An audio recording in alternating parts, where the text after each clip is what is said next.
نحمده ونصلي ونسلم على سيدنا ومولانا محمد رسوله النبي الأمين المكين الحنين الكريم الرؤوف الرحيم. أما بعد، فأعوذ بالله من الشيطان الرجيم. بسم الله الرحمن الرحيم.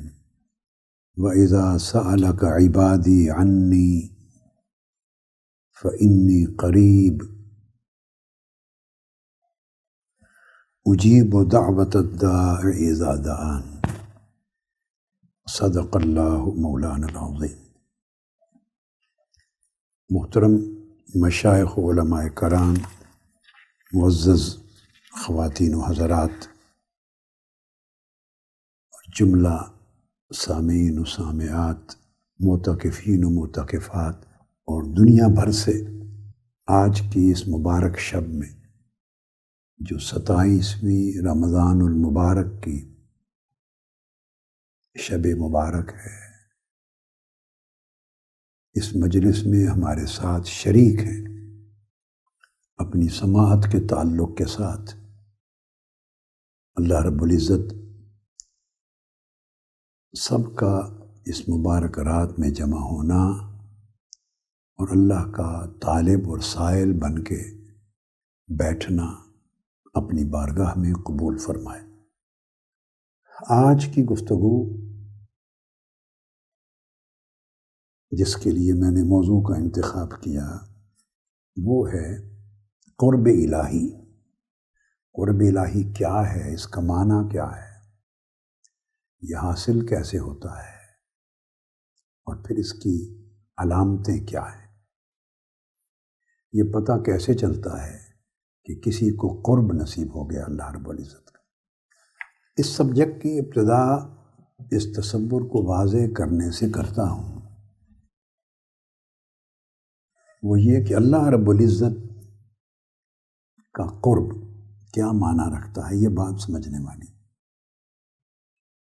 آپ کو معلوم ہے کہ اللہ رب العزت جسم اور جسمانیت سے پاک ہے. اس کا کوئی حصی وجود نہیں ہے. ویسے وجود الہی ہے، وہ موجود ہے، مگر حصی مادی اس طرح کا وجود نہیں. اس سے پاک ہے جس کو ہم چھو سکتے ہیں، محسوس کر سکتے ہیں.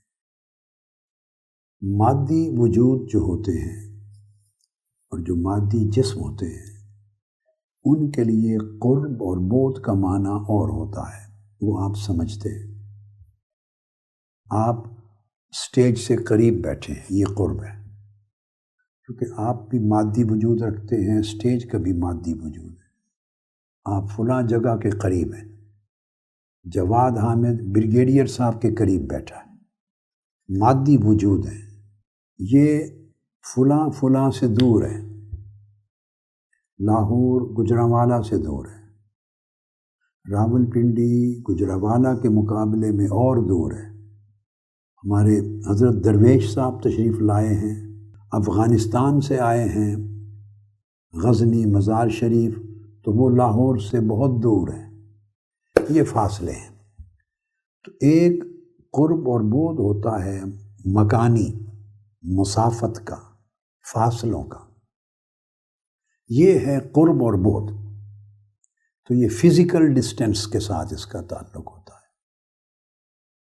اللہ رب العزت کی بارگاہ کی جب بات ہوتی ہے تو وہاں نہ قرب اس معنی میں ہوتا ہے اور نہ بعد اس معنی میں ہوتا ہے. اور پھر اللہ رب العزت کی ذات اقدس جہات سے بھی پاک ہے، ڈائمینشن سے. 6 جہتیں ہیں، 6. تو سب سے پہلی جہت ہے، آپ تو عام طور پہ 4 کہتے ہیں نا، 4 جہتیں، 4 سمتیں ہیں، مگر واقعتاً 6 ہوتی. ایک آپ کے آگے، تو یہ جو آگے ہونے کی جہت اس جہت سے بھی پاک ہے. ایک پیچھے، تو پیچھے کی جہت سے بھی پاک ہے. کوئی کسی کے دائیں جانب ہوتا ہے، کوئی کسی کے بائیں جانب ہوتا ہے. جب آپ بیٹھتے ہیں تو آگے پیچھے دائیں بائیں، front, back, right and left, تو یہ چاروں جہتیں اللہ کی ذات اس سے مبرہ اور پاک ہے۔ اور پانچویں اور چھٹی جہت ہے فوق اور تحت، یعنی اوپر نیچے۔ تو اوپر بھی ایک جہت ہوتی ہے، آپ کے اوپر فضا ہے، ہوا ہے، اپر سٹوری ہے، اپر بلڈنگ ہے، اوپر کی چھت ہے، بادل ہیں، یہ اوپر، تو اوپر ایک جہت ہے، اور آپ کے نیچے زمین ہے، پھر کنواں ہے، پھر اور تہ در تہ، تو فوقیت سے بھی پاک ہے، تحتیت سے بھی پاک ہے۔ اب جب اللہ رب العزت کی ذات ہر قسم کی جہت سے بھی پاک ہے اور قرب و بعد مکانی سے بھی پاک ہے، اور فزیکل ڈسٹینس اور فزیکل کلوزنس، نیئرنس، یہ ساری چیزیں اس پر اطلاق نہیں ہوتی، تو پھر سوال پیدا ہوا کہ پھر اللہ کے قرب کا معنی کیا ہے؟ پھر وہ قریب کس طرح؟ میں نے قرآن مجید کی آیت کریمہ پڑھی، سورہ البقرہ کی آیت نمبر 186، جس میں اللہ رب العزت نے فرمایا ہے میرے حبیب، جب تجھ سے میرے بندے میری نسبت سوال کریں فإنی قریب، تو میں بہت قریب ہوں۔ اب یہ دیکھیے اس آیت کریمہ کی جو ترکیب لفظی ہے، اس میں یہ چیز نہیں فرمائی گئی کہ جب میرے بندے آپ سے میری نسبت سوال کریں تو انہیں بتا دیں کہ میں بہت قریب ہوں، انہیں بتا دیں، یہ بیان نہیں کیا گیا اس آیت کریمہ۔ اس کے لفظی ترکیب میں یہ چیز شامل نہیں کہ انہیں بتا دیں میں قریب ہوں، نہیں۔ مگر یہاں ایک لطیف چیز ہے، علمی نکتہ ہے مگر بڑا لطیف ہے، اور عربی قاعدہ کے مطابق ہے۔ عربی جو زبان کی بلاغت ہے، اس کے قوانین بلاغت کا ایک نکتہ ہے، وہ یہ کہ اسلوب یہ بنتا ہے لفظی ظاہری طور پہ کہ جب میرے بندے آپ سے میری نسبت سوال کریں، یعنی پوچھنا چاہتے ہیں کہ میں کہاں ہوتا ہوں، یا میں انہیں کیسے ملوں، یا وہ مجھے کیسے پائیں، میری نسبت پوچھیں، تو لفظی اسلوب یہ تقاضا کرتا ہے، انگلش لینگویج ہو، عربک ہو، اردو ہو، فارسی ہو، کوئی زبان، تو آگے دو لفظ بیان ہونے چاہیے کہ جب میری نسبت پوچھیں تو آپ انہیں بتا دیں کہ میں قریب ہوں، دور نہیں ہوں، بہت قریب ہوں۔ مگر یہ لفظ حذف کیوں کر دیے گئے؟ یہ لفظ ڈیلیٹ ہو گئے، اللہ پاک نے ان کو ڈیلیٹ کر دیا اپنے کلام میں، اپنی وحی میں یہ لفظ نہیں بولے۔ کیوں کیا؟ تو جو اس آیت کی بلاغیات میں سے جو نکتہ ہے وہ یہ کہ جتنے لفظ مثلاً سألک عبادی انی، جب آپ سے میرے بندے میری نسبت سوال کریں، انی میری نسبت، تو یہ اینڈ پر آیا ہے، اینڈ پر غور کریں آیت کی ترکیب پر۔ یوں نہیں فرمایا اذا سألک انی عبادی، کہ جب آپ سے میری نسبت میرے بندے سوال کریں، یوں نہیں فرمایا۔ ترکیب یوں فرمائی کہ جب آپ سے میرے بندے میری نسبت سوال کریں، انی میری نسبت، اللہ پاک نے اپنی بات فرما دی کہ میرے بارے میں میرے حوالے سے سوال کریں۔ یہاں پر یہ پہلا ٹکڑا ختم ہو گیا۔ اب اگر یہ فرما دیا جاتا کہ انہیں بتا دیں کہ میں قریب ہوں، تو پھر دو تین لفظ جو درمیان میں آتے، ان دو لفظوں کی وجہ سے انی میری نسبت، اللہ کے ذکر اور اللہ کی قربت کے بیان میں فاصلہ آ جاتا، گیپ آ جاتا، ان لفظوں کا اضافہ ہوتا تو ایک مسافت آ جاتی۔ انی میری نسبت سوال کریں، میں قریب ہوں، ان دو اجزاء کے درمیان ایک فاصلہ آ جاتا۔ چونکہ اللہ رب العزت یہاں اپنے قریب ہونے کی بات فرما رہے ہیں، لہٰذا تذکرہ قرب میں دو لفظوں کا باہمی فاصلہ بھی گوارا نہیں کیا کہ آپ انہیں بتا دیں، اس کو بھی حذف کر دیا کمال درجے کی قربت کا بیان کرنے کے لیے۔ تو اب دیکھیں جملے کا پہلا حصہ ختم ہو رہا ہے وَإِذَا سَأَلَكَ عِبَادِي عَنِّي، اور جب آپ سے سوال کریں میرے بندے میری نسبت فإنی قریب، میری نسبت تو میں بہت قریب ہوں۔ پہلا ٹکڑا ختم ہوا کہ میری نسبت، اور اگلا ٹکڑا شروع ہوا میں بہت قریب ہوں۔ اللہ پاک نے پچھلے حصے کے آخر پہ بھی اور اگلے جواب کے ابتدا میں بھی دونوں جگہ اپنا ذکر کیا۔ فرمایا اتنا قریب ہوں کہ تمہارے اور میرے درمیان کوئی اور شے حائل ہی نہیں ہے،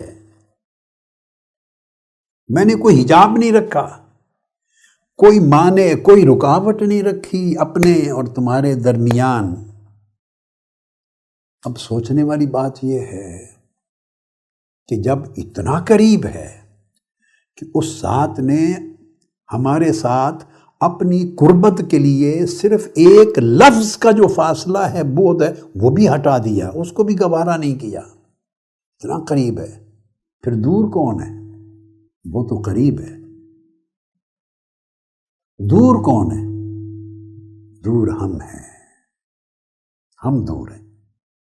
پھر ایک اور مقام پر سورہ قاف میں آیت نمبر 16 اللہ رب العزت نے ہمیں سمجھانے کے لیے، قرآن مجید میں اللہ پاک اپنا تعلق جب اپنے بندوں سے بیان فرماتا ہے یا ہدایت دیتا ہے یا کوئی امر دیتا ہے، کوئی بات سمجھاتا ہے، تو ہماری سمجھ اور ہمارے فہم اور ہماری عادت کے مطابق مثال بھی دیتا ہے۔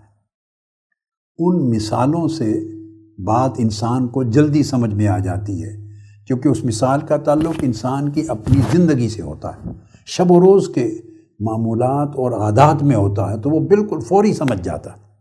لہٰذا اس طرح مثال دینے کے لیے تاکہ ہمارے ذہن اس بات کو سمجھ جائیں، فرمایا وَنَحْنُ أَقْرَبُ إِلَيْهِ مِنْ حَبْلِ الْوَرِيدِ۔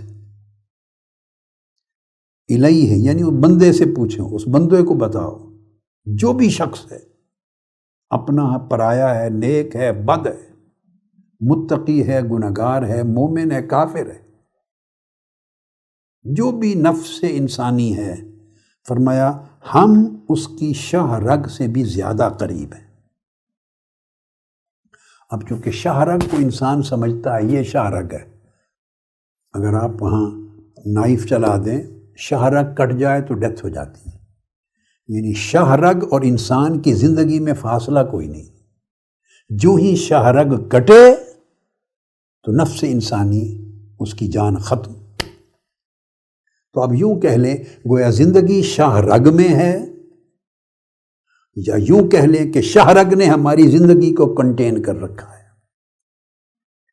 تو بندے کو جب یہ بات ایزیلی سمجھ آتی ہے کہ یہ جو گلا ہے اس کی سب سے آگے رگ گزرتی ہے، آپ جب جانور بھی ذبح کرتے ہیں تو اس پر چھری چلاتے ہیں تو کٹ جاتی ہے، شاہ رگ کے کٹتے ہی زندگی ختم ہو جاتی ہے۔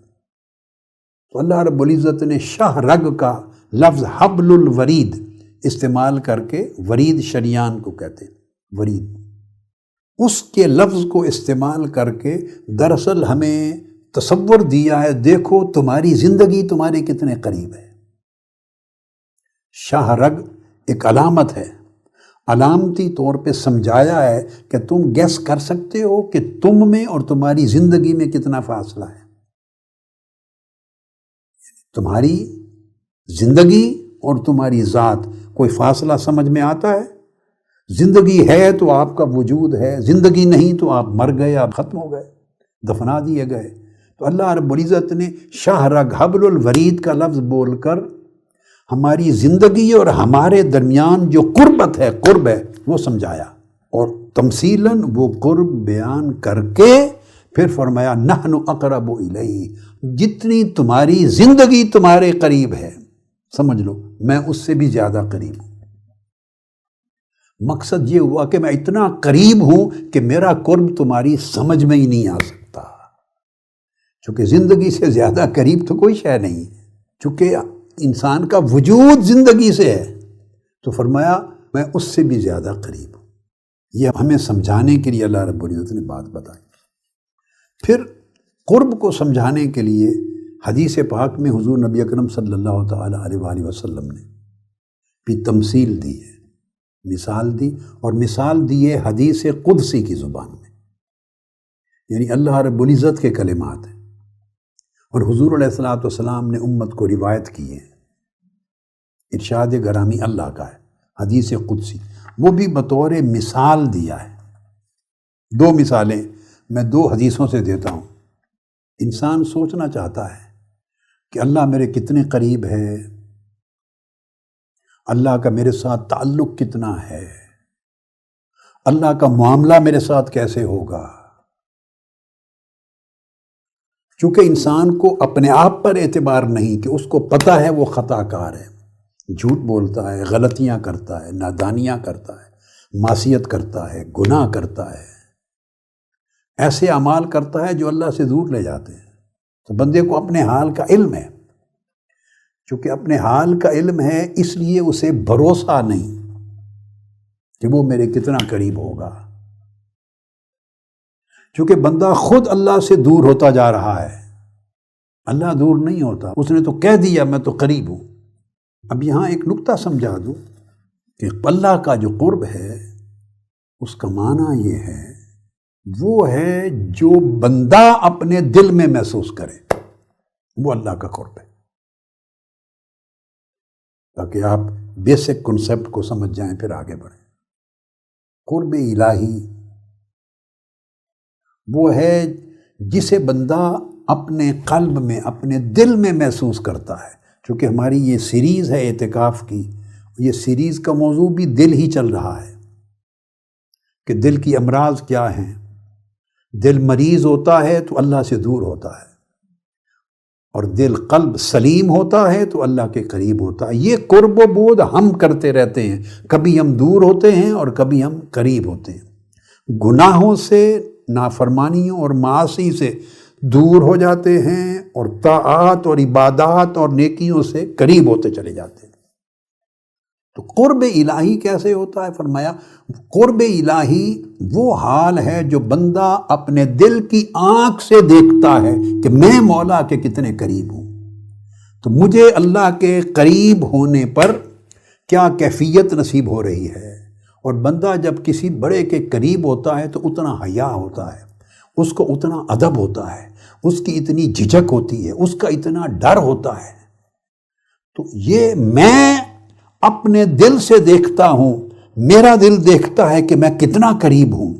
اگر تو میں بے حساب حیا کرتا ہوں اللہ کا، بہت حیا ہے، ڈر لگتا ہے کہ کہیں خطا نہ کر بیٹھوں، اگر دل بہت خائف ہے کہ کہیں معصیت گناہ نہ کر بیٹھوں، اگر دل ڈرتا ہے کہ کہیں اسے ناراض نہ کر بیٹھوں، تو جو آپ کے قلب کی کیفیت ہے، اس کے خوف کی، اس کی خشیت کی، اور اس کے حیا کی، اور اس کے ادب کی، اور اس کے حکم کے احترام کی، اور اس کی چاہت کی، اور اس کی محبت کی، جتنی طلب، احساس، حیا آپ فیل کرتے ہیں، سمجھ لیں آپ اتنے قریب ہیں۔ اور جو وہ حیا آپ کا کم ہوتا چلا جاتا ہے، سمجھیں آپ اللہ سے اتنا دور ہو گئے۔ آپ کو جو دل خوف نہیں پاتا اتنا دور ہو گئے۔ اللہ کے اوامر احکام کو توڑنے کا کوئی خوف اور دل پہ اثر نہیں ہوتا، سمجھیں اتنا دور ہو گئے۔ تو یہ ہمیں جتنی طاعات کثرت سے ہوتی ہیں اور اللہ کی نافرمانی پر جتنا حیا زیادہ آتا ہے اور آدمی اس حیا کی وجہ سے ڈرتا ہے، یہ علامت ہے اس بندے کے لیے کہ وہ اللہ کے قریب ہے۔ ورنہ اللہ تو قریب ہے ہی، وہ تو دور ہوتا ہی نہیں کسی سے۔ ہم نے فاصلے طے کرنے ہیں۔ نیک اعمال، اعمال بر اور اعمال طاعت اور اللہ کے حیا کو سامنے رکھ لیں، دل جتنا یہ کیفیت اور حالت محسوس کرے اتنا بندہ اللہ کے قریب۔ اب یہاں پر حدیث پاک دے دیتا ہوں جس میں آقا علیہ السلام نے ایک اور مثال دی قرب الہی کی۔ حضرت ابو ہریرہ رضی اللہ تعالیٰ عنہ سے مروی ہے، متفق علیہ حدیث ہے۔ اللہ رب العزت نے فرمایا یقول اللہ تعالیٰ انا عند ظن عبدی بی، میرا بندہ میرے بارے میں جیسا گمان کرتا ہے میں وہی معاملہ کرتا ہوں اس کے ساتھ۔ میرے بارے میں جو سوچتا ہے اللہ کا بندہ، اللہ پاک نے فرمایا میں اس کے ساتھ وہی معاملہ کرتا ہوں۔ وہ جتنا میرے قریب ہونا چاہتا ہے میں اس کے اسی طرح قریب ہوتا ہوں، حتیٰ کہ فرمایا وَأَنَا مَعَهُ إِذَا ذَكَرَنِي، جب وہ مجھے یاد کرتا ہے، ذکر کرتا ہے، تو جان لے کہ میں اس کے ساتھ ہوں، جو میرا ذکر کرتا ہے میں اس کا ہم نشین ہوں، اس کا جلیس ہوں۔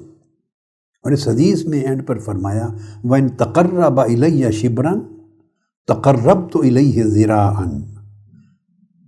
اب یہ کہ بندہ اللہ کے قریب ہو اور اللہ کی قربت کو پائے، قرب الہی کو، فرمایا اگر وہ بندہ ایک بالشت، میں نے کہا نا مثال کے ذریعے اللہ پاک چیزوں کو سمجھاتے ہیں تاکہ ہماری سمجھ میں آ جائے، حالانکہ وہ ذات خود ان مثالوں سے پاک ہے۔ فرمایا اگر بندہ ایک بالشت، یہ ایک بالشت پوری، اگر ایک بالشت میرے قریب آئے، تقربت، وہ ایک بالشت قریب آئے تو قربت الیہ ذراعا، تو میں پورا ایک بازو اس کی طرف قریب آ جاتا ہوں۔ وَإِن تَقَرَّبَ إِلَيَّ ذِرَاعًا تَقَرَّبْتُ إِلَيْهِ بَاعًا، اور اگر وہ بندہ ایک بازو کے برابر میرے نزدیک آئے تو میں 2 بازوؤں کے برابر اس کے قریب ہو جاتا ہوں۔ پھر فرمایا وَإِنْ أَتَانِي يَمْشِي أَتَيْتُهُ هَرْوَلَةً، اگر وہ چلتا ہوا میری طرف آئے تو میں دوڑ کر اس کی طرف جاتا ہوں۔ دیکھو 3 مثالیں دی ہیں، حالانکہ وہ دوڑنے سے بھی پاک ہے، وہ بازوؤں کے فاصلے سے بھی پاک ہے، بالشتوں کے فاصلے سے بھی پاک ہے۔ ہمیں سمجھانے کے لیے کہا کہ ہے بندے، یعنی ایک بالشت قریب آئے کا کیا مطلب ہے؟ اگر تو ایک بالشت کے حساب سے میری اطاعت کرے، میری بندگی کرے، نیکی کرے، اعمال صالحہ کرے، اعمال بر کرے، وہ اعمال کرے، وہ ریاضت کرے جن سے میں راضی ہوتا ہوں، میری تابعداری کرے، میری وفاداری کرے، تو بالشت کا جو فاصلہ ہے، سمجھانے کا مطلب ہے اتنا بھی اگر کوئی نیکی، طاعت، عبادت، پرہیزگاری، نیک کام کرے اس قدر، تو میں اس کو اس سے 2 گنا، بازو کہنے کا مطلب ہے اس سے 2-4 گنا بڑھ کر اسے اپنی قربت سے نوازتا ہوں، اپنے قریب کر لیتا ہوں۔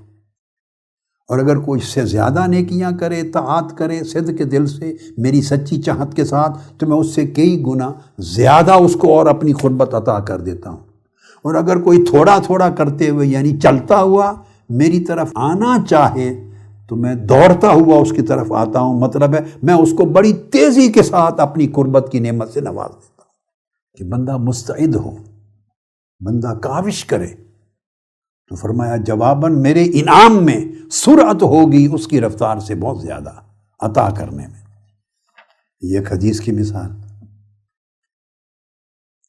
اب یہ جو میں نے بات کی اور معنی سمجھایا، یہ صحیح مسلم کی حدیث میں یہ الفاظ آتے ہیں۔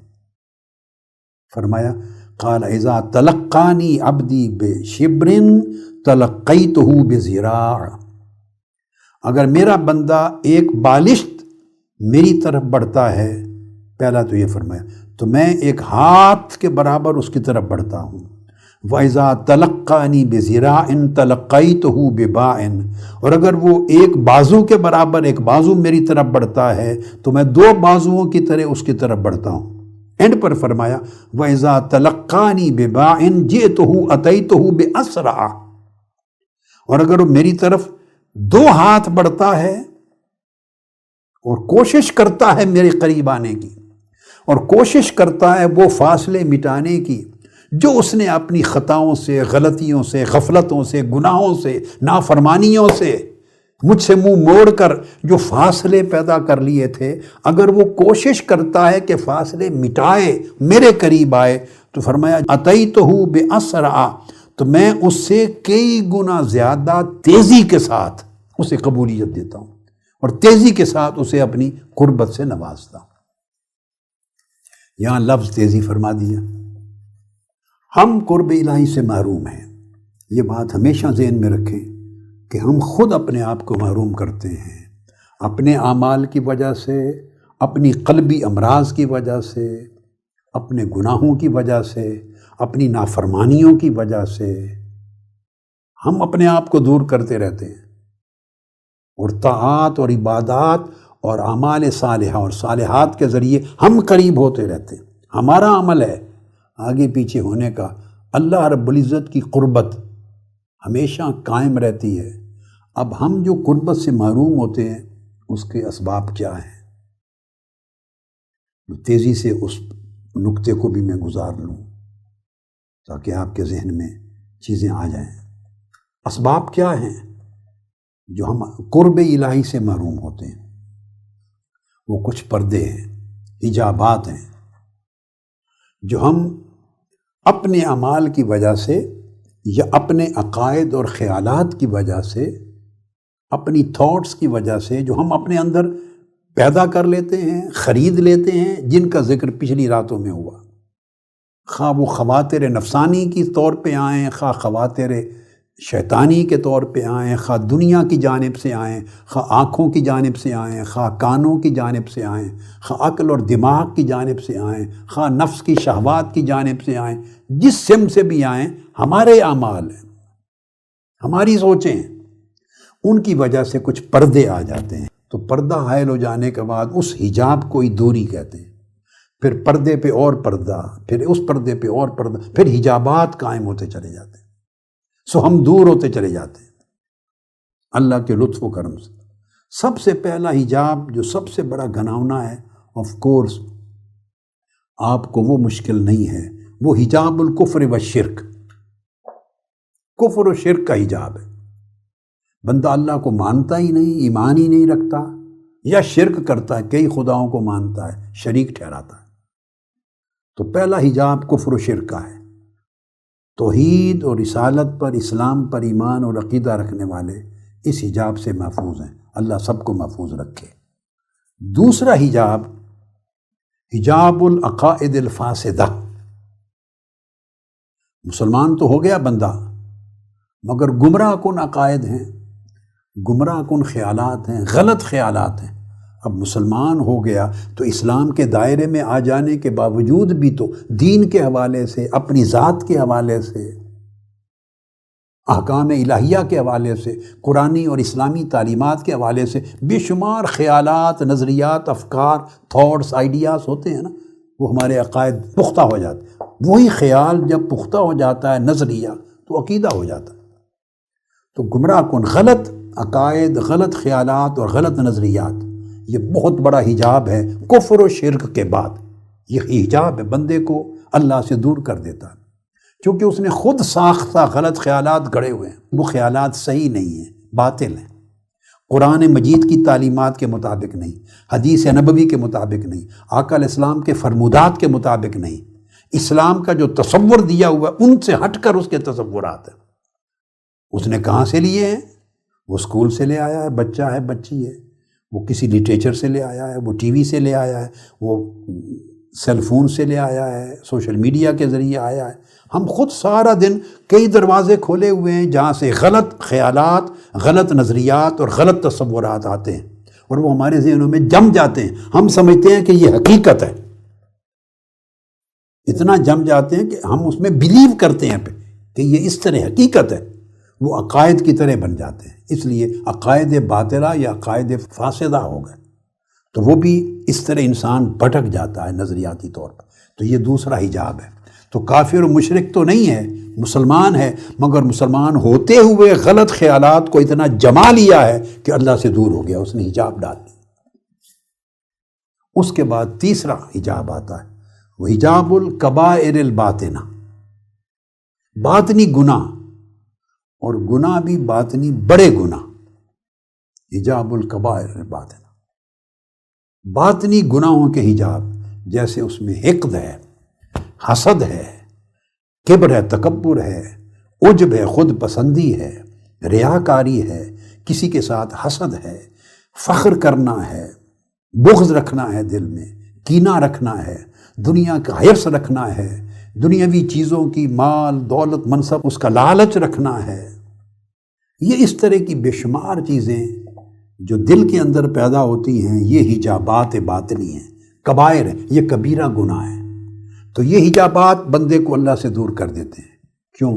کہ اللہ کی قربت کا احساس تو ہونا تھا دل میں، مقام قربت الہیہ کو پانے کا، قربت الہیہ کو دیکھنے کا، قربت الہیہ کے شعور کا، قربت الہیہ کو محسوس کرنے کا، پھر قربت الہیہ کی لذتوں اور حلاوتوں کے پانے کا، یہ مقام تو دل تھا۔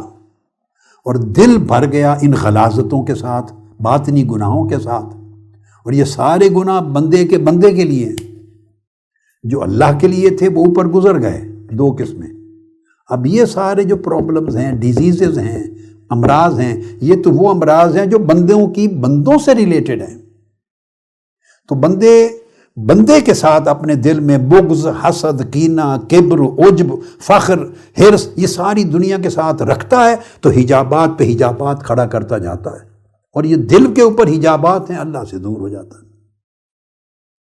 پھر چوتھی قسم ہے حجاب الکبائر الظاہرہ، جو ظاہری گناہ ہیں، ان میں کبیرہ گناہ، یہ قتل نفس ہے، بدکاری ہے، والدین کی نافرمانی ہے، سارے محرمات جن کو اللہ اور اس کے رسول نے حرام قرار دیا، یہ کبائر جو گناہ ہیں، کبائر ہیں، تو وہ ان ظاہری کبیرہ گناہوں کا حجاب جو آدمی ان کو مرتکب کرتا ہے، حرام کھاتا ہے، حرام بات کرتا ہے، محرمات ہیں، تو ان کے حجابات پیدا ہوتے ہیں، وہ بندے کو اللہ کے قریب نہیں ہونے دیتے۔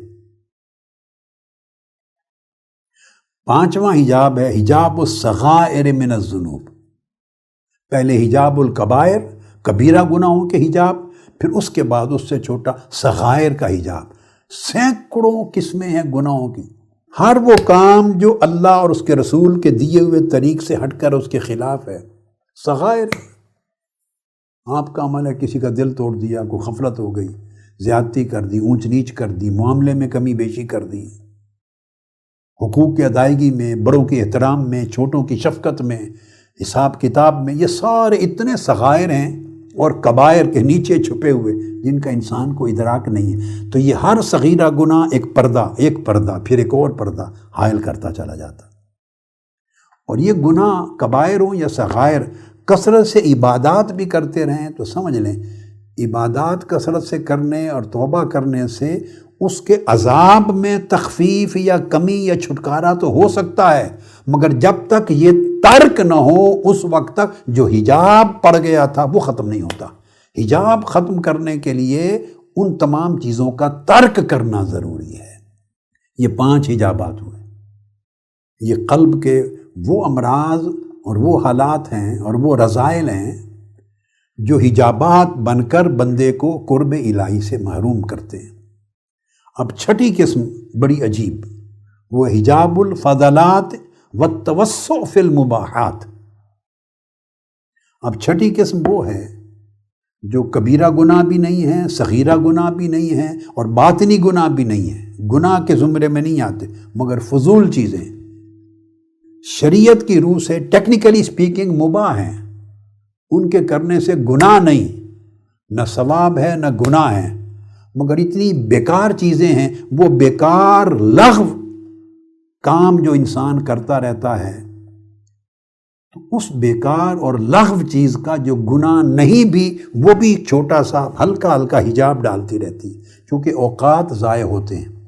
اس وقت میں بندہ کوئی نیکی کا کام کر لیتا، کوئی سچائی کر لیتا، کوئی بھلائی کر لیتا، کسی پر احسان کر لیتا، بچوں کی خدمت کر لیتا، بہن بھائیوں کے ساتھ بھلائی کر لیتا، اللہ کی کسی اور مخلوق کی بھلائی کر لیتا، کوئی مطالعہ کر لیتا، کچھ اور کرتا جس میں کسی قسم کی برائی کی طرف نہ جاتا کوئی معاملہ، تو وہ فضول چیزیں ہیں اور مباح ہیں، مگر وقت کا ایسا ضیاع ہے کہ کثرت کے ساتھ وہ کرتے کرتے کرتے حجابات بن جاتے ہیں، جس کو ہم کہتے ہیں میں ذرا فلاں کے ساتھ گپ شپ لگانے کے لیے بیٹھے تھے، تو گھنٹوں گپ شپ لگانے کے لیے بیٹھتے ہیں، یہ حجابات بن جاتے ہیں۔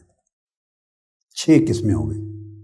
اب 7ویں قسم یہ بڑا باطنی حجاب ہے، حجاب الغفلت عن الاستحضار، غفلت عن الاستحضار، یعنی آپ ذکر کریں، تسبیح کریں، عبادت کریں، اس کے اندر بھی ایک حجاب ہو سکتا ہے، کیونکہ جو کچھ کر رہے ہیں دل غافل ہے اس میں۔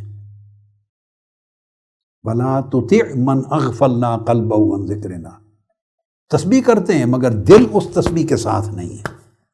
تو دل کی جو غفلت ہے اور استحضار سے، یعنی عبادت کر رہے ہیں مگر اللہ کے حضور حاضر نہیں ہے، سوچ اور دل جمعی نہیں ہے، آپ پکار رہے ہیں نماز میں اور دعا میں اللہ پاک کو، مگر پکارتے ہوئے اسے سامنے نہیں دیکھ رہے اپنی قلب کی نگاہ سے، ایسے فیل نہیں کر رہے کہ میں اس سے بات کر رہا ہوں، میں اس کو سنا رہا ہوں، اس کے حضور کھڑا ہوں، اس کی بارگاہ میں سجدہ ریزی کر رہا ہوں، گڑ گڑا رہا ہوں۔ یہ جو کانسیپٹ حضوری کا ہے اس سے محروم ہوتا ہے، یہ غفلت ہے دل کی، اس کا بھی حجاب ہوتا ہے۔ یہ 7 قسموں کے حجاب میں نے بیان کیے، 7 قسموں کے، یہ 7 حجابات ایسے ہیں، اور ایک ایک حجاب کے اندر پھر بے شمار اعمال اور افعال ہیں، ایک ایک حجاب کے اندر بہت سے افعال آ جاتے ہیں۔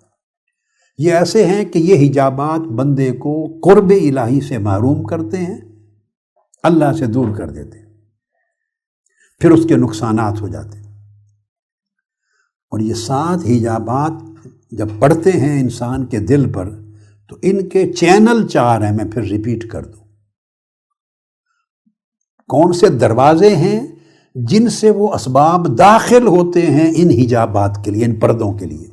وہ 4 دروازے ہیں جن سے داخل ہوتے ہیں کوئی گناہ، کوئی خیالات، کچھ خواہشات، کچھ شہوات، کچھ تمنائیں، کچھ سوچیں، کچھ تصورات، کچھ نظریات۔ وہ 4 راستوں سے داخل ہوتے ہیں۔ یہ 4 چیزیں سبب بنتی ہیں، 4 چیزیں سبب بنتی ہیں ان حجابات کے قائم کرنے کی۔ ایک عنصر نفس ہے، انسان کا اپنا نفس ہے اپنے اندر، ایک شیطان ہے، 2 شیطان، ایک خواہش ہے، ایک دنیا ہے۔ پھر ریپیٹ کر دیتا ہوں کیونکہ آگے مضمون کو لے کے جانا ہے میں نے۔ صرف نفس ایک مقام ہے جہاں سے جو اس کا عنصر، عناصر اربع بتا رہا ہوں، دوسرا شیطان ہے، تیسرا ہوا و خواہش ہے، چوتھی دنیا۔ یہ 4 عناصر ہیں جو سبب بنتے ہیں بندے کو محروم کرنے کے، اللہ رب العزت کی قربت سے محروم کرتے ہیں۔ یہ عناصر اور یہ اسباب ہو گئے، حجابات ہو گئے جو قرب سے محروم کرتے اور دور کرتے ہیں۔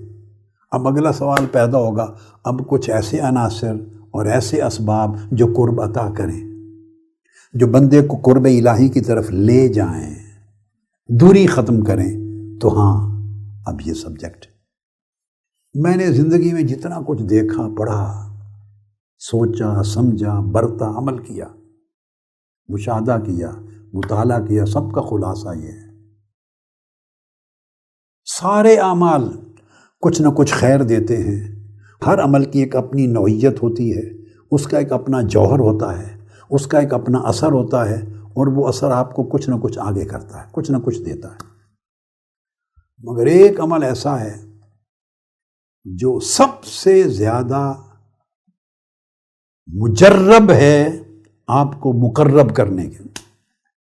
جب بندہ اللہ کی قربت سے نوازا جاتا ہے تو اس بندے کو قریب نہیں کہتے، اس کو کہتے ہیں مقرب، اس کو قریب کر دیا گیا۔ سبحان اللہ۔ اللہ جو نوازتا ہے قربت تو خود کو قریب کہتا ہے، میں قریب ہوں۔ مگر جس بندے کو قربت عطا کی جاتی ہے تو بندے کو قریب نہیں کہتے، بندے کو کہتے ہیں یہ مقرب ہے اللہ کی بارگاہ میں، یہ اللہ کا مقرب ہے، یعنی اس کو قرب عطا کر دیا گیا ہے، اس کو قرب سے نوازا گیا ہے، تاکہ قرب کی نسبت بندے کے عمل یا فعل کی طرف نہ ہو، اس سے رعونت پیدا ہوتی ہے۔ تو لفظ مقرب کا استعمال کرنا اٹ سیلف دلالت کرتا ہے کہ بندہ سب کچھ سرنڈر کرتا ہے، کہتا ہے میں کچھ نہیں ہوں، میرا کوئی عمل باعث نہیں بنا، تو سب سے پہلے بندہ سرنڈر کر دیتا ہے۔ اور خود کو اللہ کے حضور سرنڈر کرنا کہ کسی چیز کو، نیکی کو اون نہ کرنا، کسی چیز کا سبب اپنی طرف منسوب نہ کرنا، اس ٹائٹل کو بھی اپنے پاس سے ہٹا دینا کہ میں قریب ہوں، کسی بندے کو اجازت نہیں کہے میں قریب ہوں، نہ کسی اللہ کے بندے نے کہا، یہ اللہ کا حق ہے، وہ جس کو قرب سے نوازتا ہے اس کے لیے مفعول کا صیغہ دیتا ہے کہ یہ مقرب ہے، اس کو قرب عطا کر دیا گیا، اس کو قربت سے نواز دیا گیا۔ اور یہ جو نقطہ ہے یہ ادب ہے۔ میں نے دیکھا ہے اور آپ کو نچوڑ بتا رہا ہوں، سارے اعمال فائدہ دیتے ہیں، مگر قرب الہی کی طرف جو سفر ہے اس کی ابتدا ادب سے ہوتی ہے۔ ادب جیسا کوئی عمل نہیں جو قرب الہی کی طرف لے جائے۔ قرب کا پہلا دروازہ ادب ہے۔ بولیے، کہیے اپنی زبان، قرب کا پہلا دروازہ ادب ہے، اور سری طریق، سری سفر ادب طے کرواتا ہے قرب الہی کی طرف۔ یہاں سورہ اعراف میں اور ایک اور مقام پر قرآن مجید میں آتا ہے، مشہور واقعہ ہے فرعون کا اور موسیٰ علیہ السلام کا۔ اس میں وہ جادوگروں کو جب بلایا گیا، موسیٰ علیہ السلام کو معاذ اللہ شکست دینے کے خیال سے، فرعون چونکہ پریشان تھا، اس نے پورے ملک کے چوٹی کے جادوگروں کو بلایا۔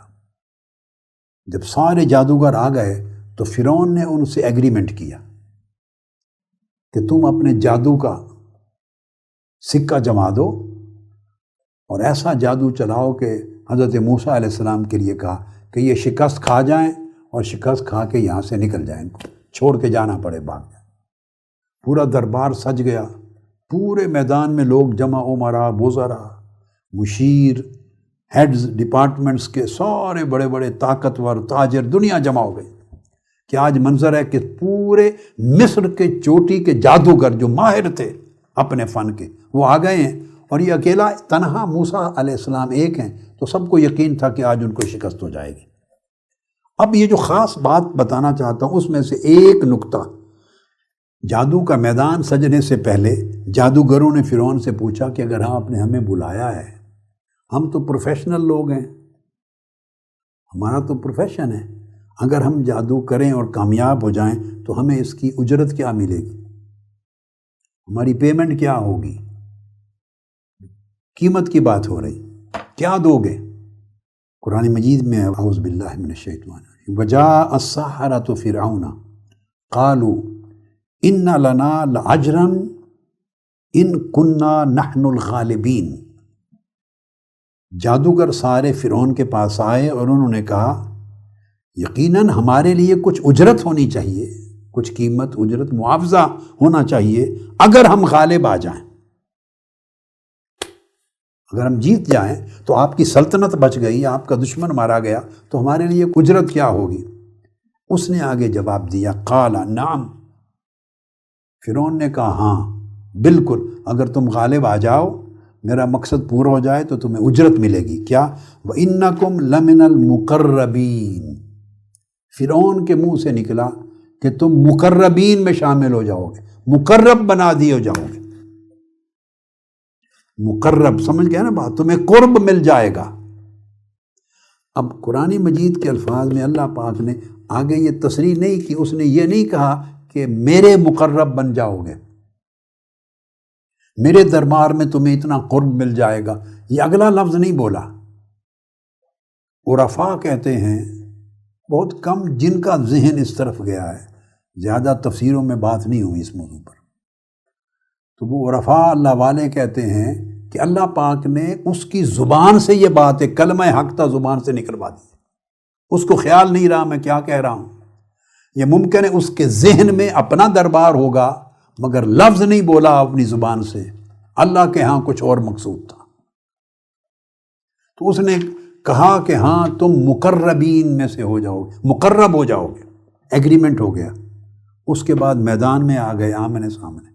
اب جادوگروں نے یہاں گفتگو کی، موسیٰ علیہ السلام سے عرض کیا، قالو، ان جادوگروں نے کہا، یا موسیٰ، اے موسیٰ، اما ان تلقی و اما ان نکون نحن الملقین۔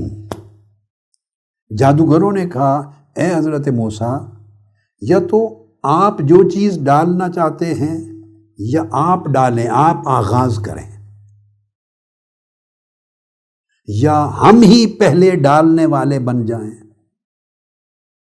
اب یہ جو پوچھنا ہے، وہ جادوگر تھے، وہ تو ہرانے کے لیے آئے تھے، شکست دینے کے لیے آئے تھے، غلبہ پانے کے لیے آئے تھے۔ فرعون کے بلاوے پر وہ تو بطور دشمن سامنے کھڑے تھے، تو دشمن تو اپنا دیکھتا ہے کہ کس طرح کا وار میرے لیے بینیفیشل ہے، مگر انہوں نے یہاں ادب کیا۔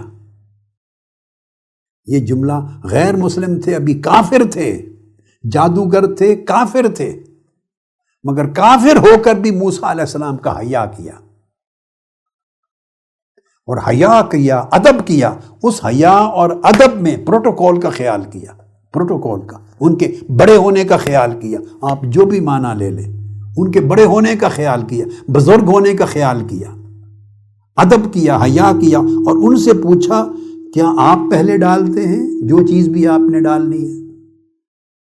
اور اگر آپ نہیں ڈالتے تو پھر کہا ان نکون نحن الملقین، یہ بھی نہیں کہا کہ پھر ہم ڈالتے ہیں، نہ، کہا یا آپ اپنی چیز ڈالیں، اور پھر یوں نہیں کہا یا پھر اگر آپ نہیں ڈالتے تو ہم ڈالیں، ہم ڈالیں، یہ نہیں کہا یا ہم پہلے ڈالنے والوں میں ہو جائیں،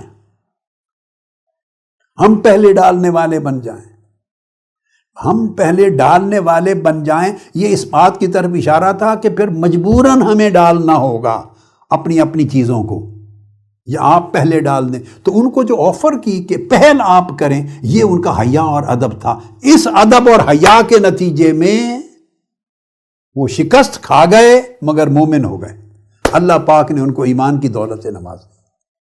قال القوا، موسیٰ علیہ السلام نے فرمایا تم ڈالو جو ڈالنا چاہتے ہو اپنی رسیاں۔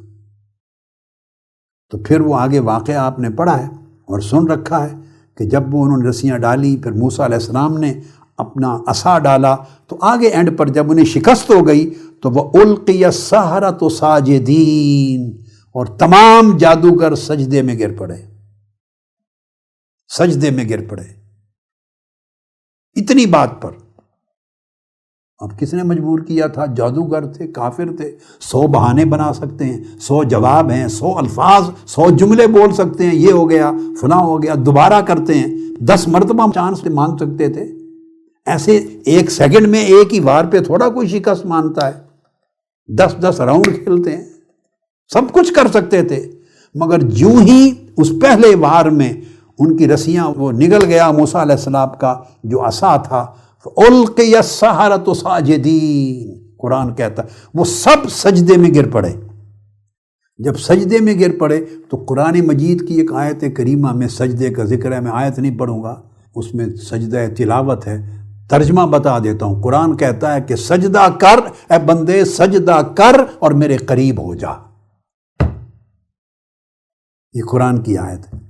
سجدے کا بڑا تعلق ہے قرب الہی کے ساتھ۔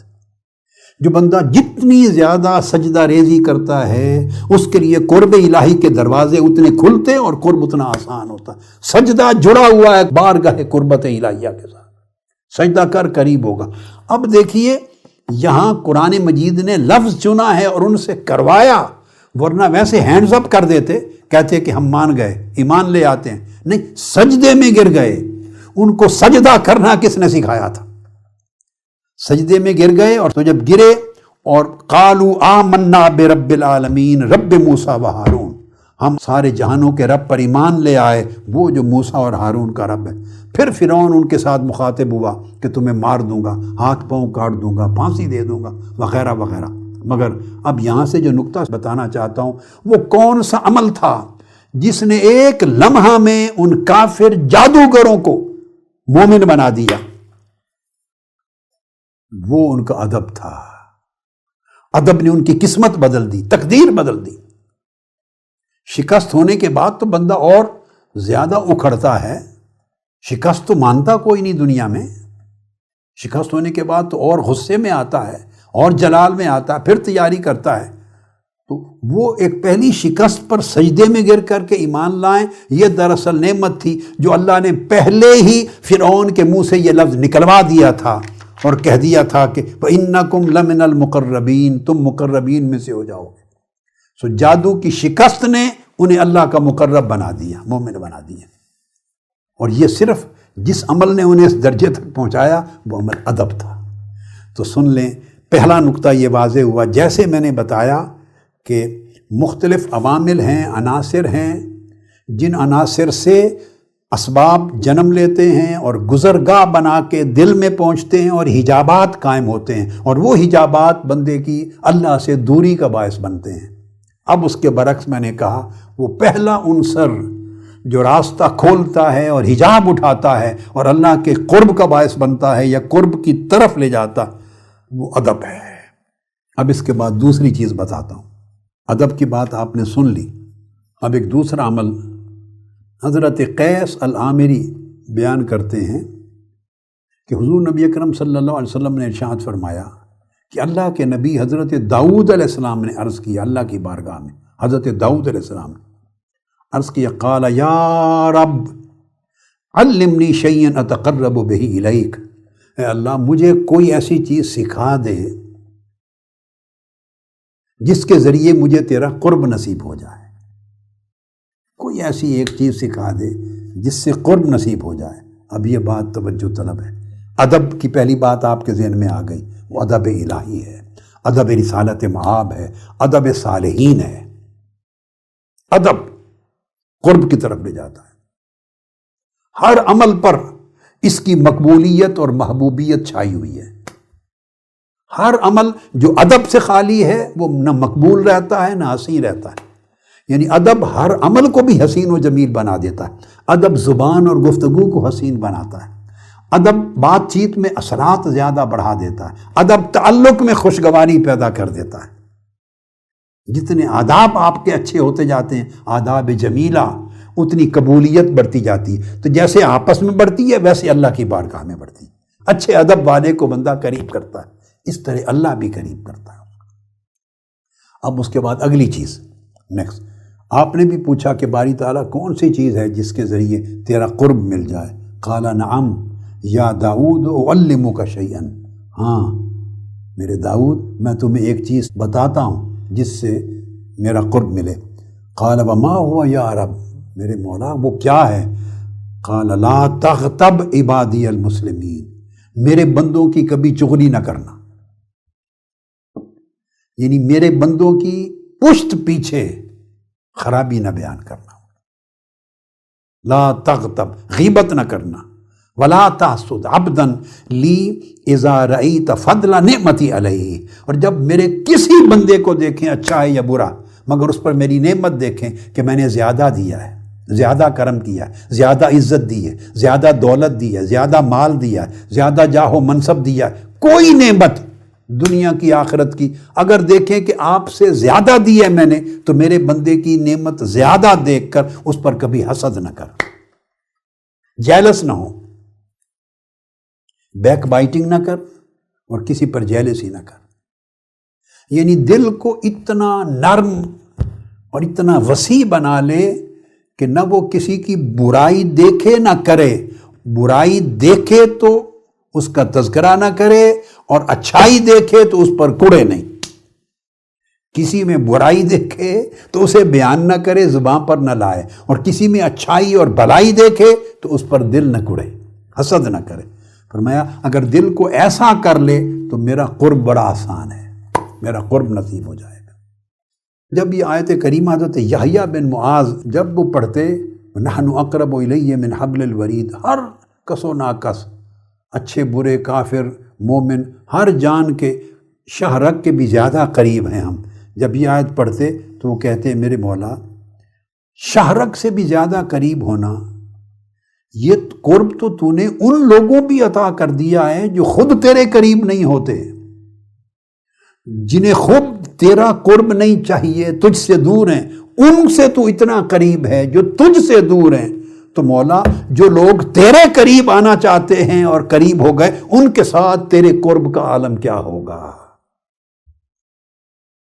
جو تجھ سے دور ہیں تو اتنا ان کے قریب ہے، اور جو تجھ سے دور نہیں رہے، اپنی طاعتوں کے ذریعے، اعمال صالحہ کے ذریعے، سجدوں کے ذریعے، دل کی وسعت کے ذریعے، کشادگی کے ذریعے، دل کی طہارت کے ذریعے، ظاہر باطن کو صاف کرنے کے لیے صدق اور اخلاص کے ساتھ تیری طرف بڑھنا چاہتے ہیں اور بڑھ رہے ہیں، ان کے ساتھ تیرے قرب کا عالم کیا ہوگا؟ تو جو لوگ اللہ کے موافق ہو جاتے ہیں، یاد رکھنا، جو دور ہیں وہ اللہ کے مخالف ہیں، یعنی اللہ کے امر کے مخالف، اللہ کے حکم کے مخالف ہیں، ان کی طبیعت اللہ کے احکام کے ساتھ مناسبت نہیں رکھتی، وہ دور ہو گئے۔ اور جو اللہ کے تابع دار وفادار ہو جاتے ہیں وہ اپنے دلوں میں طبیعتوں میں یہ تبدیلی لاتے ہیں کہ اللہ کا جو حکم ہے وہ ان کی طبیعت میں جگہ پاتا ہے، ان کی طبیعت راحت پاتی ہے، ان سے ان کی طبیعتیں موافق ہو جاتی ہیں۔ جیسے آپ آپس میں کہتے ہیں نا، یہ دو بھائی ہیں مگر ان کی طبیعتیں موافق نہیں ہیں آپس میں، یہ مجھے سردی موافق نہیں آتی، کوئی کہتا مجھے گرمی موافق نہیں آتی، لفظ بولتے ہیں نا، مجھے یہ آب و ہوا، یہ موسم، یہ جگہ موافق نہیں ہے۔ موافق کا مطلب جان جس چیز سے راحت پائے، جان جس چیز میں سکون پائے، اطمینان پائے، اسے کوئی تنگی پریشانی ضرر نہ ہو، اس کو کہتے ہیں موافقت ہے۔ ریلیکس فیل کریں، اور جہاں آپ گھٹن فیل کریں، ریلیکس فیل نہ کریں، سکون اور راحت، کمفرٹ زون نہ ہو جہاں، اس کو کہتے ہیں عدم موافقت یا مخالفت۔ اب یہ جو لفظ بول رہا ہوں، قرب الہی کا راستہ اس وقت کھلتا ہے جب آپ کے دل اور طبیعت میں اللہ کے احکام کے ساتھ موافقت پیدا ہو جاتی ہے۔ یعنی اب آپ اللہ کے احکام کی بجا آوری تکلفاً نہیں کر رہے ہوتے، یعنی اپنے آپ کو مجبور کر کے دھکیل کے نہیں لے جا رہے نماز کے لیے، نماز کا وقت ہو گیا، اچھا چلو اب نماز پڑھ لیں، یعنی طبیعت، زبان سے نہیں کر رہے، طبیعت کو مجبور کر کے اللہ کی غلامی، عبادت گزاری، بندگی، طاعت کی طرف نہیں راغب کر رہے، نہیں، طبیعت میں اتنی موافقت ہو گئی ہے اللہ کے ساتھ اور اللہ کے احکام کے ساتھ کہ آپ کو راحت ملتی ہے۔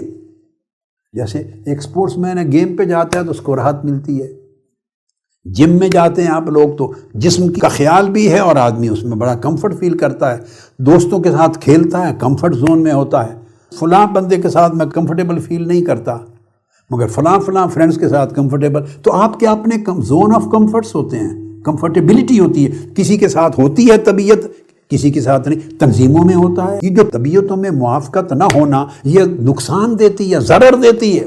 وہ طبیعتیں بڑی اعلیٰ ہیں کہ جو صرف خیر پر فوکس کر کے اپنی موافقت پیدا کر لیتی اور شر کو نظر انداز کرتی، کسی کی کمزوری ہے، برائی ہے، اس کو اگنور کر دیتی ہے، جو اس میں خیر کا پہلو ہے اس خیر کے پہلو سے اپنی خیر کی طبعی موافقت پیدا کر دیتی۔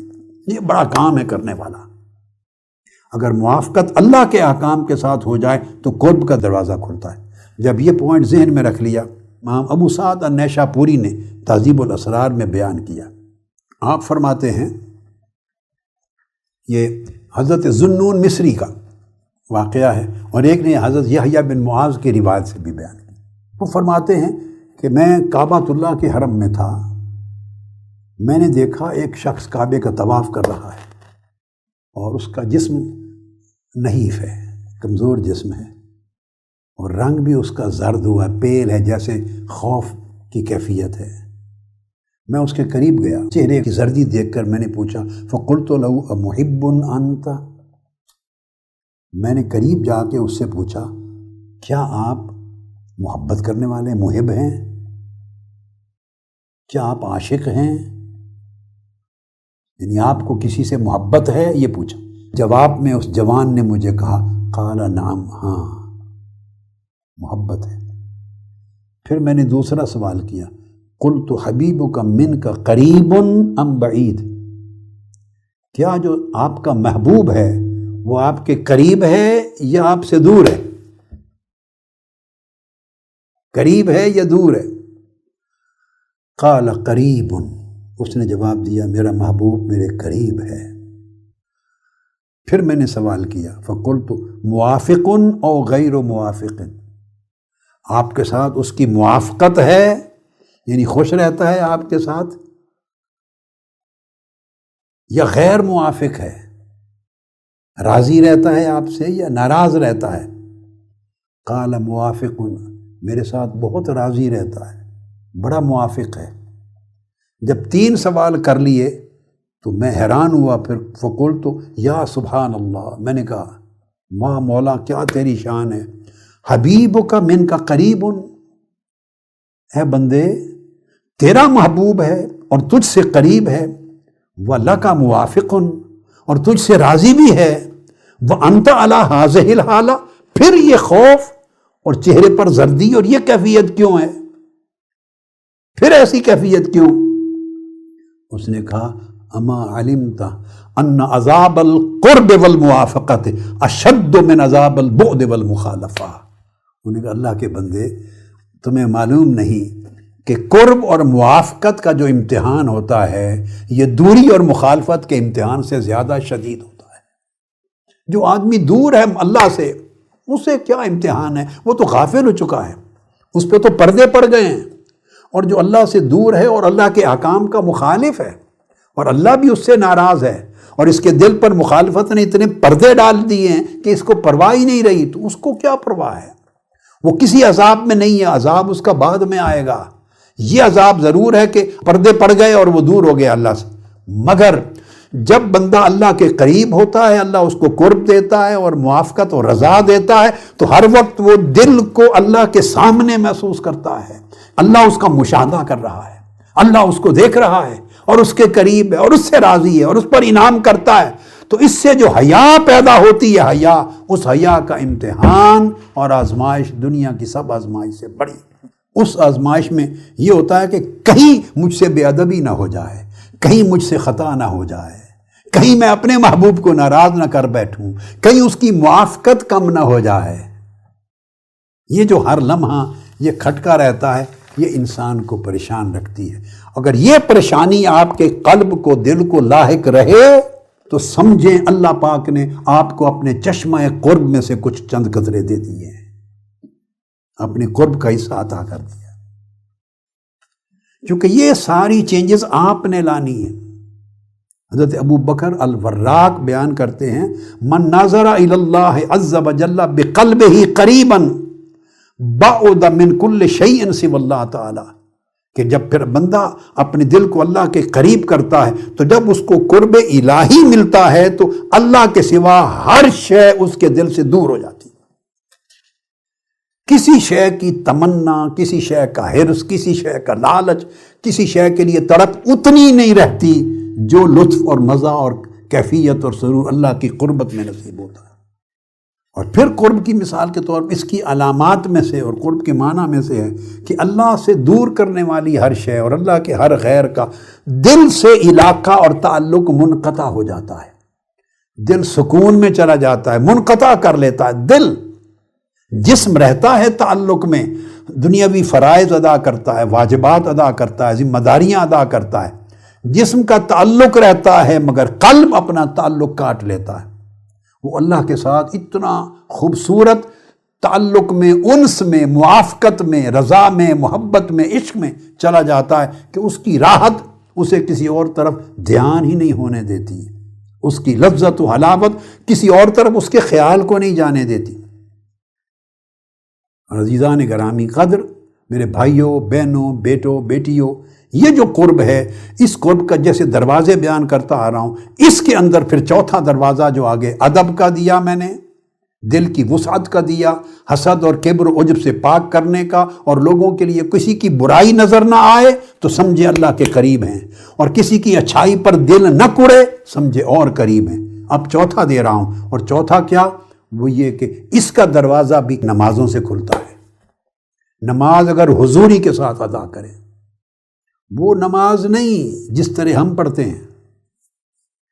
یاد رکھ لیں، ہم فرض کا بوجھ اتارتے ہیں کہ جب جس مصلی پر کھڑا ہوتا ہے تو دل اللہ کی بارگاہ میں کھڑا ہو، چہرے کا رخ کعبے کی طرف ہوتا ہے تو دل کا رخ رب کعبہ کی طرف ہو. جب نماز میں کلمات ادا کر رہے ہوں تو ایسا لگے، فیل کریں کہ اللہ سن رہا ہے اور میں سنا رہا ہوں. یہ جو حضوری ہے، فیلنگ آف پریزنس، کہ آپ پریزنٹ ہیں اس کی بارگاہ میں، وہ آپ کو دیکھ رہا ہے، آپ اس کی دہلیز پہ کھڑے ہیں، وہ سن رہا ہے، آپ سنا رہے ہیں. اس حضوری کے ساتھ نماز پڑھیں. وہ پھر بڑی جلدی کے ساتھ نہیں پڑھنی ہوتی، تیزی کے ساتھ ہم اونچ نیچ کرتے رہتے ہیں، نہیں، وہ نہیں، پھر سکون سے، راحت سے. تو وہ نماز قرب الہی کا دروازہ کھولتی. وہ خاص بات بتا رہا ہوں، نماز وہ قربت دیتی ہے جو جنتیوں کو جنت میں بھی نہیں ملے گی. اللہ کا دیدار ملے گا جنت میں، مشاہدہ حق ہوگا، اس کے حسن مطلق کا جلوہ ہوگا، دیدار ملے گا. مگر قرب کی جو لذت نماز دیتی ہے، اگر نماز حضوری کے ساتھ ہو، جنتی بھی اس کے مشتاق ہوں گے. اس لیے نماز کو مومن کی جنت نہیں کہا، بولیے، نماز کو مومن کی جنت نہیں کہا، مومن کی معراج کہا ہے، کیونکہ جنت عرش کے نیچے ہے، 7 آسمان ہے نا، چھٹے 7ویں آسمان پر، جنت عرش کے نیچے ہے، آخری آسمانوں پر ہے، اور معراج عرش سے اوپر ہے۔ اگر معراج کی کیفیت ہو جائے تو بندہ مادہ اعلیٰ اور آسمانی فضاؤں سے بھی اوپر نکل جاتا ہے، لا مکان میں چلا جاتا ہے، معراج عالم لا مکان میں ہے۔ ثم دنا فتدلی فکان قاب قوسین او ادنی، وہ قرب کا مقام ہے، ثم دنا، وہ قرب دیا، فتدلی، پھر اور قریب ہوا، پھر قرب پہ قرب ہوا۔ تو وہ معراج اس کی علامت ہے۔ اگر اس کی کیفیت قلب کو نصیب ہو نماز میں تو یہ نماز حضوری کی نماز ہے اور وہ باعث قرب ہے۔ حضرت امام ابن سیری، محمد بن سیری تابعی ہیں، وہ بیان کرتے ہیں وہ لو خیرت بین الجنت و رکعتین، اگر یہ اختیار دے دیا جائے کہ یہ جنت ہے، یہ جنت لے لو، یہ 2 رکعت نماز پڑھنے کا وقت لے لو، جسٹ 2 رکعت نماز کا وقت لے لو، یا سیدھی جنت ہے جہاں اللہ کا دیدار ہوگا اور اللہ پاک ویلکم کرے گا، السلام علیکم آواز آئے گی، وہ جنت لے لو، یا 2 رکعتیں نماز کے لیے ٹائم لے لو۔ وہ کہتے ہیں کہ اللہ کی عزت کی قسم، تخیرت الرکعتین، میں 2 رکعت نماز کا وقت لے لوں گا، جنت کو آگے کر دوں گا۔ اس لیے جو حضوری کی کیفیت کے ساتھ نماز ہوتی ہے، اس میں جو قرب الہی کی لذت ملتی ہے وہ شاید جنتیوں کو وہاں نصیب نہ ہو۔ اور حضرت محاسبی بیان کرتے ہیں کہ قرب یہ ہے بندہ کس طرح کہ اپنی اطاعت میں، القرب ان یتقرب العبد الی اللہ سبحانہ بالطاعات، کہ بندہ اپنی طاعتوں اور عبادات کے ذریعے، نیکیوں کے ذریعے آگے قدم بڑھاتا ہوا اللہ کے قریب ہوتا چلا جائے۔ اور کسی سے پوچھا، عارفین نے کہا کہ قرب الہی کو کیسے تعین کریں، فیل کریں؟ فرمایا شغل القلب باللہ، دل اگر اللہ کے ساتھ ہر وقت مشغول رہے، بس اللہ کے ذکر کے ساتھ ہر وقت اللہ کی یاد دل میں غالب چھائی رہے، اللہ کی رضا کی کیفیت رہے، اللہ کی طاعت لذت پیدا کرے، اس کے قرب اور اس کے حیا کا احساس رہے، اس کے مشاہدہ کا کہ آپ کے دل کو تک رہا ہے، تو اگر ہر وقت دل اللہ کے ساتھ مشغول رہے، مشغول، تو فرمایا اس دل کو اللہ کا قرب نصیب ہو گیا ہے۔ اور یہ فرمایا کہ اللہ تبارک و تعالی یعنی اتنا ہی قریب ہوتا ہے ان لوگوں کے کہ جتنا اس بندے کا دل اللہ کے قریب ہوتا ہے۔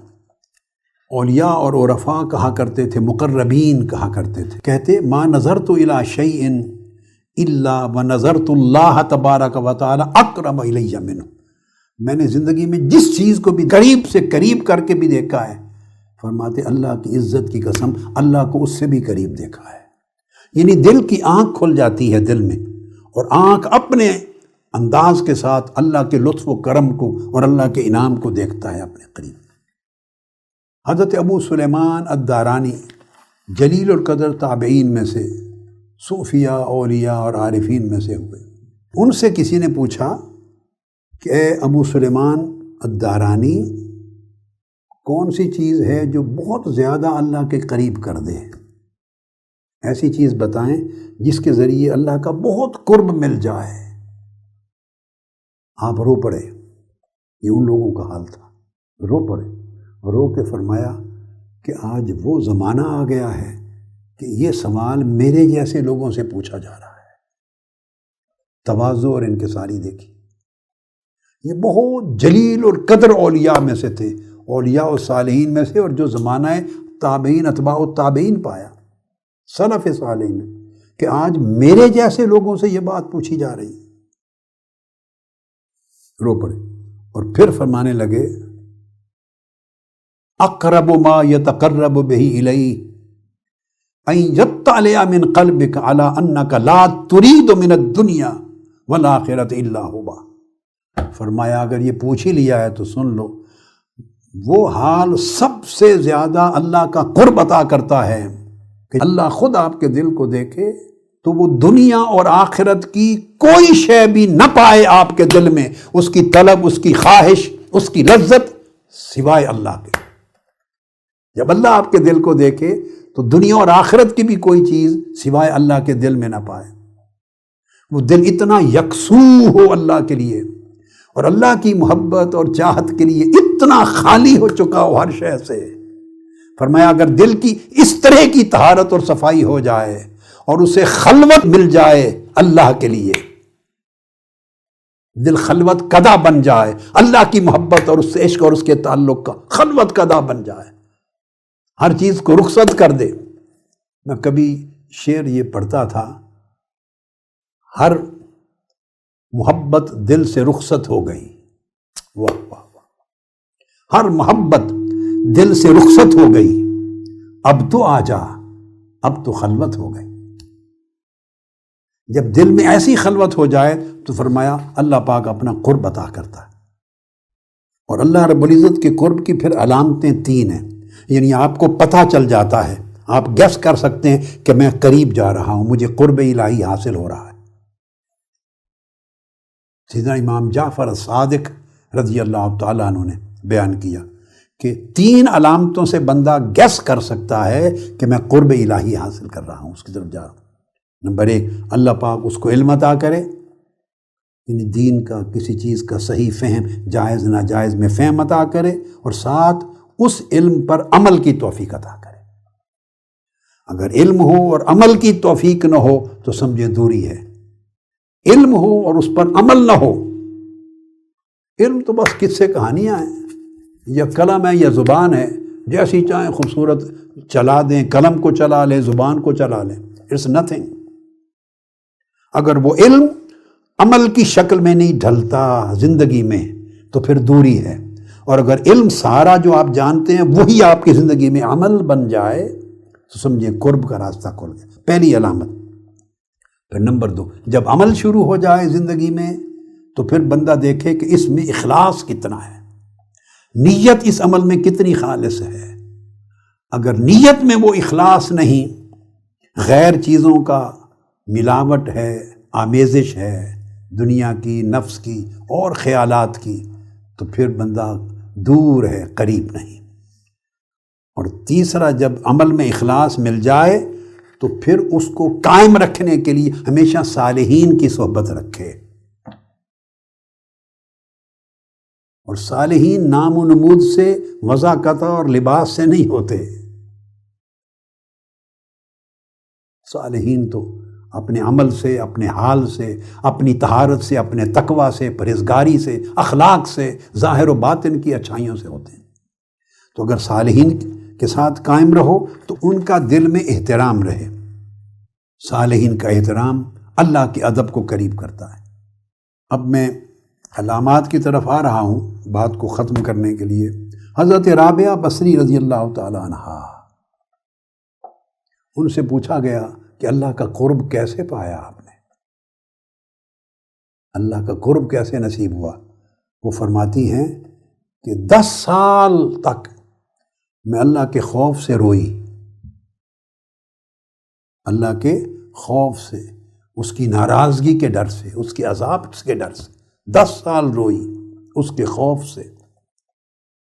پھر جب خوف کا رونا ختم کیا 10 سال کے بعد تو اگلے 10 سال اس کی رحمت کی امید پر روئی کہ واہ واہ واہ، اس نے مجھے بخش دیا، مغفرت کر دی.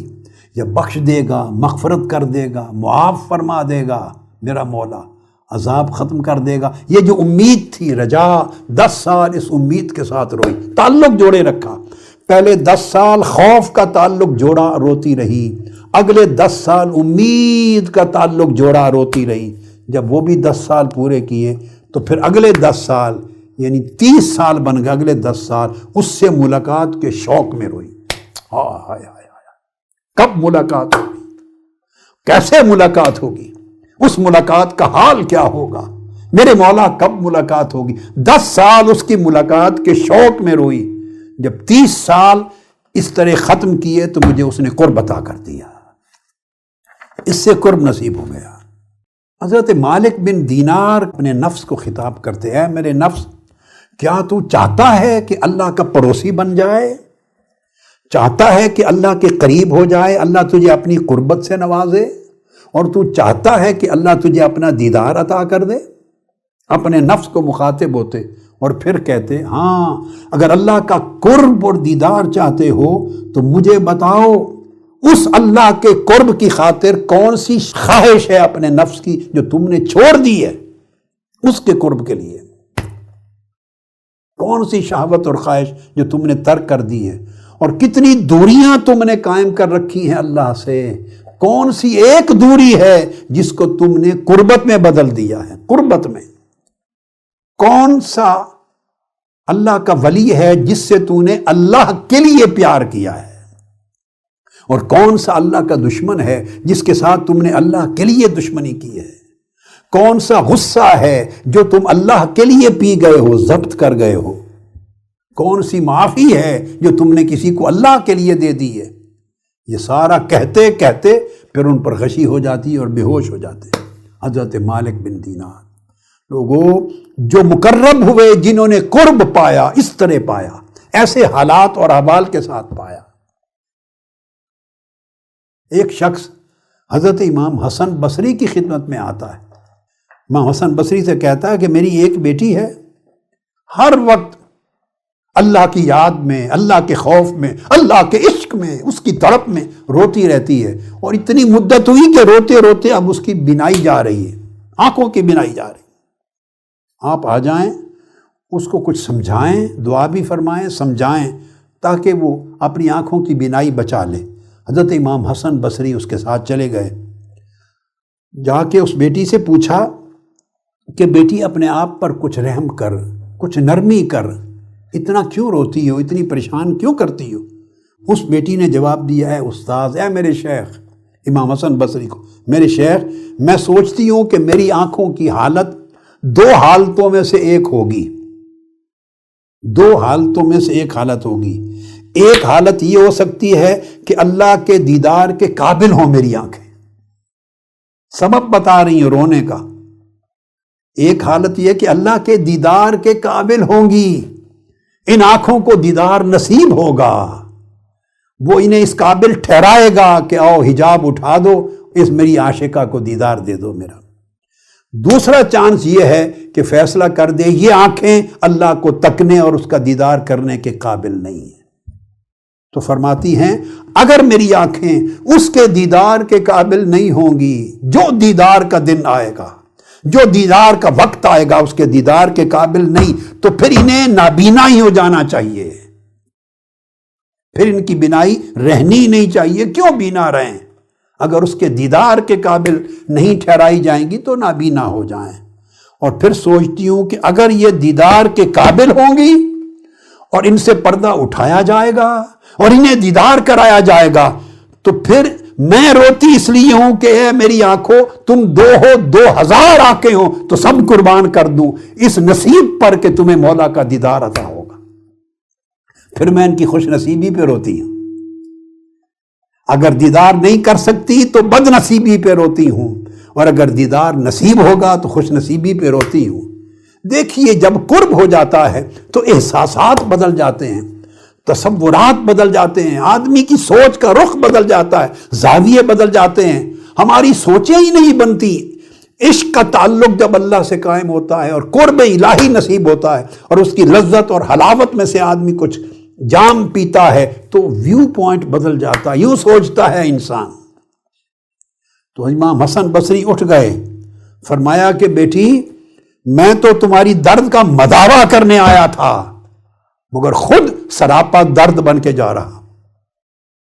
واہ واہ واہ، تمہارے درد کا مداوا کرنے آیا تھا، تمہاری بات سن کر سراپا درد ہو کے جا رہا ہوں۔ میں تمہارا طبیب اور معالج بن کے آیا تھا، اب خود مریض ہو کے جا رہا ہوں۔ یہ ہے کیفیت جب قرب الہی نصیب ہوتا ہے تو اس کے اثرات ہوتے ہیں، اس سے سوچ بدلتی ہے، اس سے خیالات بدلتے ہیں انسان کی زندگی میں۔ اور یہ تبھی ہوتا ہے کہ جب آدمی اپنی جو بشریت ہے، انانیت ہے، اس کے پنجرے سے باہر نکلتا ہے۔ اے بندے، اے انسان، جب تک تو اپنے نفس اور نفسانیت سے خروج نہ کرے، ہجرت نہ کرے، باہر نہ نکلے اس نفس اور نفسانیت کے وطن سے، نفسانیت کے دیس سے جب تک خروج نہ کرے، یہ جو بشری اوصاف ہیں اور نفسانی شہوات ہیں، ان کا لبادہ ہے، یہ ایک وطن ہے جس کے ساتھ تو مانوس ہو گیا ہے، طبیعت راحت پا گئی ہے۔ جب تک ان کو ترک نہ کرے اور اس وطن سے باہر نہ نکلے، اس وقت تک تیری بندگی کا مقام متحقق نہیں ہوتا، بندگی مضبوط نہیں ہوتی، اور جب تک وہ بندگی قائم نہ ہو تو تمہارے اوپر قرب کا راستہ نہیں کھلتا۔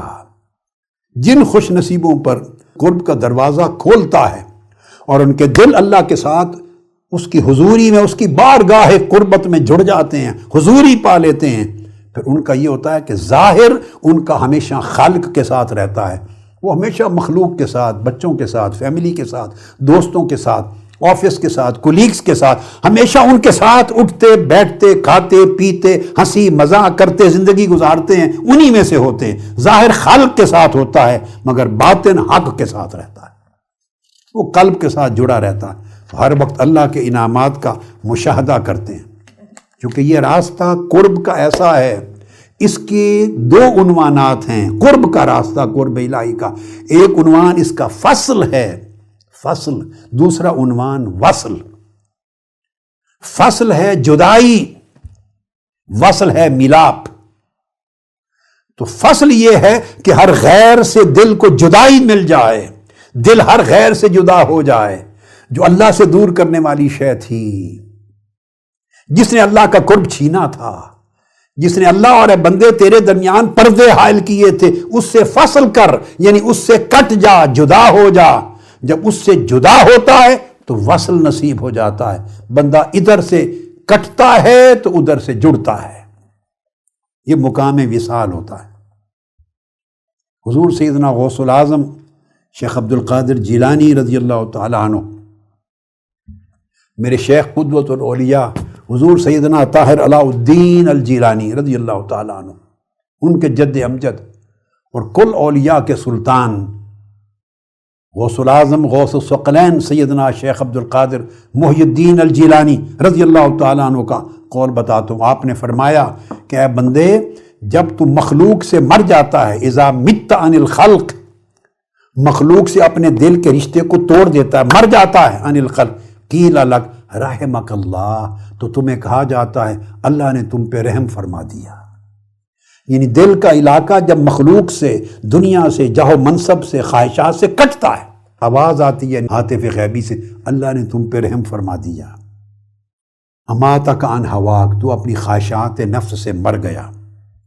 وَإِذَا مِتَّ عن ارادتک، اور پھر جب اس کے بعد اگلا سٹیپ، پھر آپ اپنے ارادے کو فنا کرتے ہیں اور اللہ کے ارادے میں اس کو رکھ لیتے ہیں، تو تمہیں کہا جاتا ہے رحمک اللہ، اللہ نے تم پہ رحم کیا۔ اماتک عن ارادتک و مناتک، تیرا ارادہ مر گیا اور تیرے اندر مولا کا ارادہ قائم ہو گیا، اللہ کا ارادہ۔ پھر ایک سٹیج آتی ہے وَإِذَا مِتَّ عن ارادتک کر کے اپنا ارادہ بھی ختم کر دیتا ہے جب آدمی، تو پھر اس کو آواز آتی احیا کا، تجھے زندہ کر دیا گیا، حیات طیبہ دے دی گئی۔ جب آدمی کو یہ زندگی ملتی ہے کہ بندہ اللہ کے ارادے سے زندہ ہو، تو یہ وہ کیفیت ہے جس پہ حضرت بایزید بستامی رضی اللہ تعالیٰ عنہ کے ایک شاگرد کو، اولیاء میں سے ایک ولی کو، اللہ رب العزت کی زیارت ہوئی خواب میں۔ اللہ پاک نے فرمایا خواب میں اس ولی اللہ کو کہ تم سارے لوگ مجھ سے کچھ نہ کچھ مانگتے ہو، سارے لوگ مجھ سے کچھ نہ کچھ مانگتے ہو سوائے ابو یزید کے، با یزید بستامی، وہ مجھ سے کچھ نہیں مانگتا سوائے میرے، وہ جب بھی مانگتا ہے مجھ سے مجھ ہی کو مانگتا ہے۔ یعنی علائے کہ دنیا سے دل کو اتنا کاٹ لیا ہے کہ اسے میرے سوا کسی اور چیز کی طلب اور تڑپ ہی نہیں۔ اور پھر ایک ایسے مقام پر عالم رؤیا میں، عالم کشف میں، اللہ رب العزت نے حضرت بایزید بستامی سے کہا، ان سے کہا اے بایزید بستامی، ما ترید، مانگ، کیا مانگتا ہے، کیا مانگتا ہے؟ حضرت بایزید بستامی نے کہا اللہم انی ارید ان لا ارید الا ما ترید۔ واہ واہ واہ واہ، عرض کی اللہم انی ارید ان لا ارید الا ما ترید، اے اللہ میں صرف یہ چاہتا ہوں کہ کچھ نہ چاہوں سوائے اس کے جو تو چاہتا ہے۔ عرض کیا باری تعالیٰ میں فقط یہ چاہتا ہوں کہ کچھ نہ چاہوں سوائے اس کے جو تو چاہے، یعنی میرے سارے ارادے تیرے ارادے میں فنا ہو جائیں، میری چاہتیں تیری چاہت میں فنا ہو جائیں، میری خواہش تیرے امر میں فنا ہو جائیں، ساری دوریاں تیری قربت میں فنا ہو جائیں۔ یہ ہے قرب الہی اور اس کے اثرات۔ ختم کرتے ہوئے مختصراً میں 10 چیزیں بتا دوں کہ قرب کو پھر کلوز کر رہا ہوں کہ علامتیں کیا ہیں قرب کی۔ اگر دیکھنا ہو کہ یہ شخص مقرب ہے، اس کے دل کو اللہ کا قرب نصیب ہو گیا ہے، اس کا دل حضور الہ میں اللہ کی بارگاہ ہے، قربت میں رہتا ہے، یہ دیکھنا ہو تو اس کی 10 ظاہری زندگی میں، عمل میں، اخلاق میں 10 چیزیں نظر آنی چاہیے۔ بس یہ ایک پیمانہ دے رہا ہوں۔ سب سے پہلے ہر معاملے میں اس کے دل میں اللہ کا حیا ہو، اس کے بعد آگے جو بھی زندگی میں ہو جائے اس کا دھیان اللہ کی رضا پہ رہے، شکوہ کناہ نہ ہو، اللہ کا حیا ہو اس کے عمل میں اور اس کے دل میں فقط اللہ کی رضا ہو۔ تیسرا، مخلوق کے لیے سلامت الصدر، اس کے دل میں کامل سلامتی ہو، مخلوق کے لیے کامل سلامتی ہو، کسی کے لیے کوئی غل، کوئی حقد، کوئی حسد، کوئی ملاوٹ، کوئی تنگی، کوئی غصہ، کوئی ناراضگی، کوئی مقابلہ، کوئی انتقام، کوئی نفرت، کوئی بغض، کوئی کینہ، کچھ نہ ہو، دل کھلا ہو اور سلامت ہو ہر ایک کے لیے۔ اور وہ اسی کا ہوتا ہے جو کسی کی برائی اس کی آنکھ نہیں دیکھتی، صرف دیکھتی ہے تو اچھائی دیکھتی، سلامت الصدر۔ چوتھا، توکل علی اللہ، دنیا اور آخرت کے جمیع امور میں اللہ پہ توکل رہے، اس کو عملی زندگی میں ہر چیز میں ایفرٹ کرے، اسٹرگل کرے، مگر توکل نہ ٹوٹے، یعنی کبھی مایوس نہیں ہوتا، سٹریسفل نہیں ہوتا، اس کے اوپر ڈپریشن نہیں ہوتا، ڈپریس نہیں ہوتا، اللہ پہ توکل ہے، راضی رہتا۔ اس کے بعد نیکسٹ 5ویں، تمام اللہ کی مخلوق کے خیر خواہ ہو، النصیحۃ لعباد اللہ، کل خیر خواہی ہو، جس کے لیے دیکھو اس کو اس کے دل میں خیر خواہی پاؤ، ہر ایک کا خیر خواہ ہو، ہر ایک کی بھلائی چاہے، ہر ایک کی اچھائی چاہے، ہر ایک کو آباد دیکھ کر خوش ہو، ہر ایک کو شاداب دیکھ کر خوش، ہر ایک کو ترقی پاتا دیکھ کر خوش ہو، اس کے مقابلے میں نہ لگ جائے، دل میں تنگی نہ آئے، ہر ایک کی خیر خواہی ہو، اچھے برے کی۔ پھر والرحمت للعصاة، اگر گناہگار بھی ہیں تو ان کے لیے بھی اس کے دل میں رحمت و شفقت ہو۔ وہ تبھی ہوتی ہے کہ اس کی گناہگاری پہ ہر وقت آنکھیں نہ جمائے رکھے، اس نے یہ کیا یہ کیا ہے، گناہگاری پہ نگاہیں جمائے گا، خرابیوں پہ جمائے گا تو بندہ کسی کے ساتھ بھی شفقت نہیں کر سکتا۔ اللہ بھی اگر ہماری گناہگاری اور ہماری خرابیوں پر اپنی نظر رکھتا تو اللہ بھی مخلوق پہ شفقت نہ کرتا۔ اللہ کی رحمت کے اس تصور کو لینا چاہیے۔ اس کے بعد اصلاح ذات البین، بھائیوں کے، لوگوں کے درمیان، فیملیز میں جتنے لوگ ہیں ان کے درمیان باہمی رشتوں کو بہتر کریں، یعنی وہ شخص ایسا جس کو اللہ کا قرب نصیب ہو جاتا ہے وہ کبھی پھر بگاڑ پیدا نہیں کرتا، لوگوں کے درمیان دوریاں پیدا کرنے کا باعث نہیں بنتا، انہیں الجھاتا نہیں، مشکلات میں نہیں پھنساتا، ان کو ایک دوسرے سے خفا نہیں کرتا، بلکہ ان کے درمیان رشتوں کو استوار کرتا ہے، اچھا کرتا ہے، جوڑتا ہے، محبتیں قائم کرتا ہے۔ پھر اس کے بعد پوری امت کی بہتری کے لیے اور کمزوروں، فقراء، مساکین، اپنے پرائے، ہر ایک کی اصلاح کی فکر کرتا ہے، ایک درد ہوتا ہے پوری امت کا۔ یہ 8 ہو گئے۔ اور اگر فساد ہو امت میں، معاشرے میں، لوگوں میں، تو اس کا دکھ اور درد فیل کرتا ہے اپنے اندر، کہ ہر وقت ہر حال میں اللہ سے حسن ظن رکھتا ہے، اچھا خیال کرتا ہے اللہ پاک کے ساتھ۔ یہ ظاہر میں دیکھنے کے لیے علامتیں ہیں، ظاہر میں دیکھنے کی علامتیں ہیں۔ یہ علامتیں ظاہر میں نظر آئیں یا بندہ خود اپنے اندر فیل کرے تو وہ اندازہ کر لے کہ اللہ پاک نے اس کو دوری کے عذاب سے اور سزا سے بچا لیا ہے اور قربت کی طرف اللہ پاک نے اس کا سفر شروع کروا دیا۔ سو یہ قرب الہی کا وہ مضمون ہے جسے اللہ رب العزت توفیق دے آج کی رات کہ ہم اس کو اپنا سکیں، اپنی زندگی میں قرب الہی کی لذت پائیں ہمارے دل اللہ کی قربت کے چشموں کے فیض پائیں، اس سے سیراب ہوں، اور دوریاں ختم ہوں اور زندگی کے حجاب ختم ہوں۔ جنہوں نے اللہ رب العزت سے ہمیں دور کر رکھا ہے وہ حجابات ختم ہو جائیں۔ اللہ رب العزت ہمارے حال پہ کرم فرمائے اور ہمیں زندہ دل بنائے اور ہمارے دلوں کو کامل صحت اور سلامتی عطا کرے۔ وما علینا الا البلاغ، والسلام علیکم ورحمۃ اللہ وبرکاتہ۔